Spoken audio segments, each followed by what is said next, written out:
Hi KGPS, grade 1s and grade 2s, welcome to week 9 of our online art lessons. I hope everyone's been doing really well. This week for art there are two parts. Part 1 is to create a foil sculpture and part 2 is to create a shadow artwork based on that foil sculpture. So have a look at the slides that were linked to you on Seesaw. If you haven't already, go through the instructions and then you're more than welcome to follow this video and create your artwork with me. So for this task you will need some aluminium foil, which you should have in the kitchen. You will need some scissors, a grey lead, and then you'll need some paper. Now it doesn't matter what sort of paper you use, it just has to be two different types. So here you can see I've grabbed out some white paper and some coloured card. I've chosen purple, but if you don't have coloured card, you are more than welcome to use newspaper, you can use some junk mail, I've got a spotlight catalogue there, or some old wrapping paper.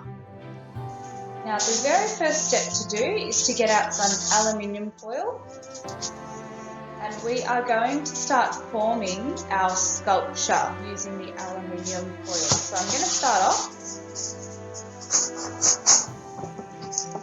with just a sheet like this, and I'm going to start forming the legs of my person. Maybe some of his body as well. So think about those techniques you can use: scrunching, twisting, twist his body up like that, scrunching, twisting, moulding. And because I want my person to be able to stand up, I'm going to make sure he has these flat little feet so that hopefully he'll be able to stand up. If your sculpture doesn't stand up, that's okay. You'll have a look in the slides. Some of the sculptures are sitting down. Your sculpture might be an animal, and your animal might have 4 legs, which would make it much easier. I've got some legs for my person. I'll just get a little bit more. And I can start making the body. Remember, as we use different parts of aluminium, we need to attach them to each other. So I'm going to start working from the body, the legs that I was already working on. Start making my body.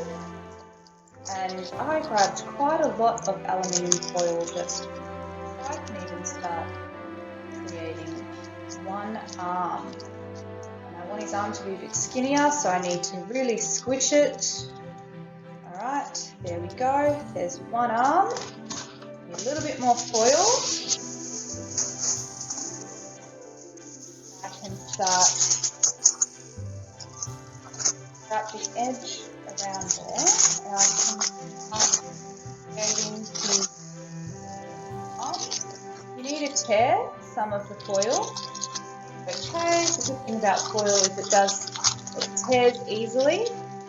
It moulds easily, it bends easily.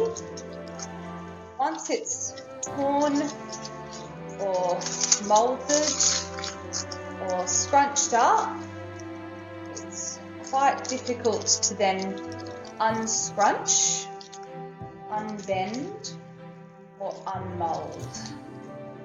Your person doesn't have to be perfect.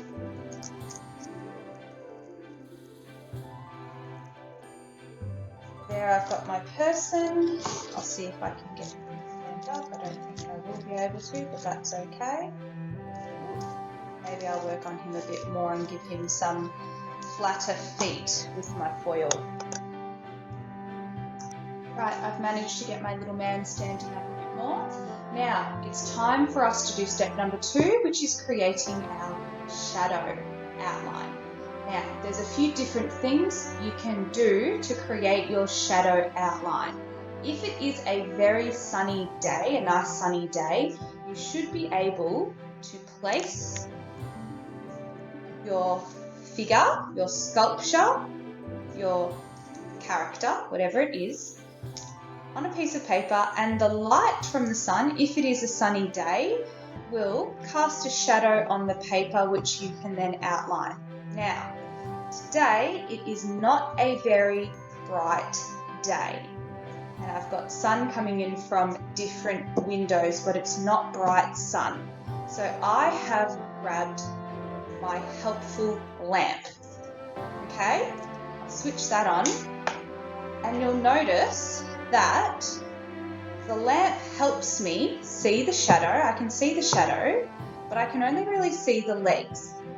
That is because there is still light coming in from this window over here and this window over there. So if you find that you can't really see your shadow very clearly, what you can do is lay your character down, and then you should be able to see the shadow much more clearly. You can see that I've got my lamp here and I've got my character there. You can see that I can see the shadow of his legs and not much else because there's too many light sources. So light coming from too many different directions. So I'm going to lay him down. Now you can see the shadow a lot clearer. So now I'm going to just roughly, it doesn't have to be perfect, I'm going to roughly outline that shadow. Oops. Let's go under his arm a bit, trying not to move my character too much. There's his leg, there's his other leg, might have to go under this leg. Alrighty, there we go. And I stand my character back up, and there we have our shadow. Okay? Now the next step is to cut out our shadow outline and then paste it onto our coloured card or our wrapping paper, newspaper. You might trace your shadow on the newspaper and then put it onto white paper. You might trace your shadow onto the coloured card and then put it onto white paper. You could do 2 different shadow drawings. You could do 3 different shadow drawings. It's really up to you. So here we are. I've got my foil sculpture man standing up, and I've created a few different versions of the shadow artwork to go behind him. So here I've got white background with a purple shadow. I've also had a play around with purple background and a white shadow, and I've also grabbed out the wrapping paper. I've had a play with that. Might be tricky getting the man to stand up right on his shadow. Make sure his feet go on his feet. So it looks like that artwork you've created is his shadow. Have a play around with your newspaper, any papers that you have at home, and I'd love to see what everyone comes up with. I hope you all had fun. See you next week.